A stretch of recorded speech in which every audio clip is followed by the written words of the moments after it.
So how'd the WWE do this year? Getting better. I'm Chris Wolvie, the wrestling vlog who always tells it like it is.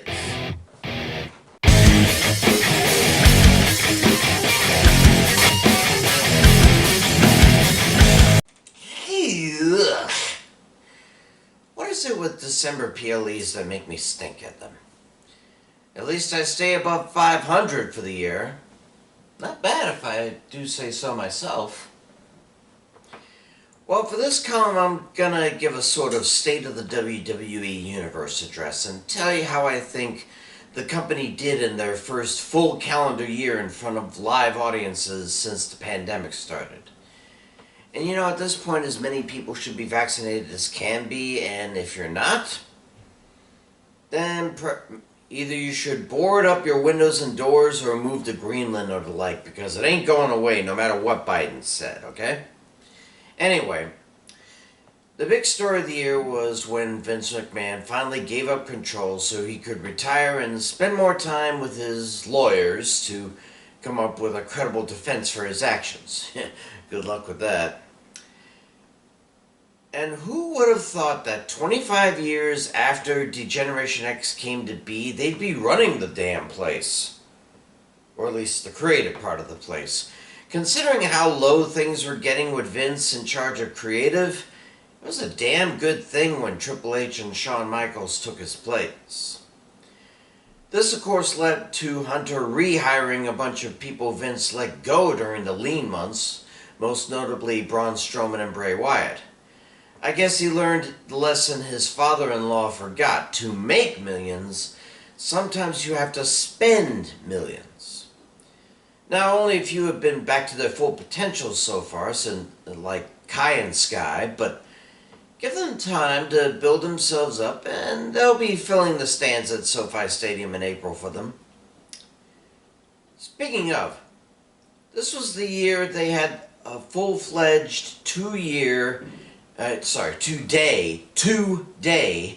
WrestleMania after the first was all taped and the second was half full. And I gotta admit, this one won me over to the concept. At least I'm not staying up till after midnight to finish watching the main event. A 5-hour PLA is just too much, especially for the restless crowds of today. If the one in LA next year and Philly the following year can match the quality of this year's, we may actually see a rebirth of WrestleMania as the greatest spectacle in sports entertainment.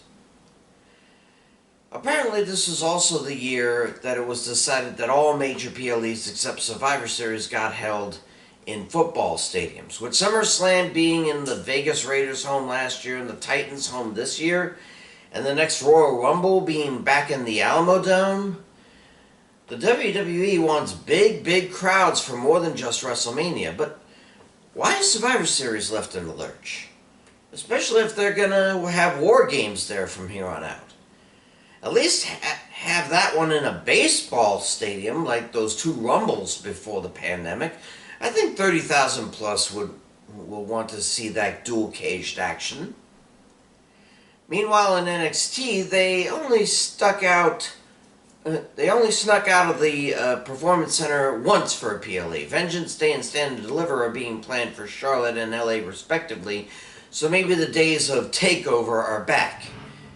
And it is nice for them to A, allow NXT stars on main event, and B, bring back shows throughout the Gunshine State. Maybe that second thing was part of the deal made with Governor DeSantis that kept them going through the pandemic. Wouldn't put it past him, that's for damn sure. All in all, they're taking being demoted back to a developmental territory pretty well. Though I'd like to see a few more of them graduate to the main roster soon. And the women? Well, they're getting a lot more exposure on NXT than on Raw and SmackDown. Fully half the matches on Tuesday nights are women's matches now. Nothing wrong with that, mind, but we need more honest contenders for Bianca Belair's and Ronda Rousey's titles. And I still think that after Sasha Banks and Naomi dumped the belts on Vince's desk and split, the WWE Women's Tag titles should have been retired. But whatever. Let's get some legit ladies into title contention, okay? And my predictions for 2023?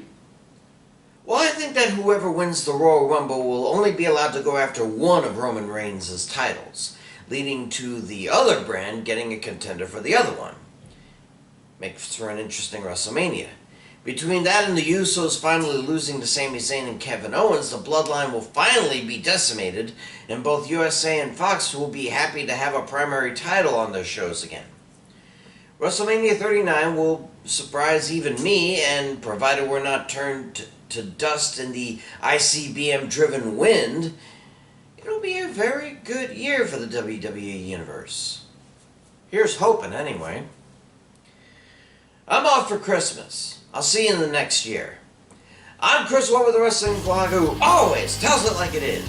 Stay safe, pray for peace, and I'll see you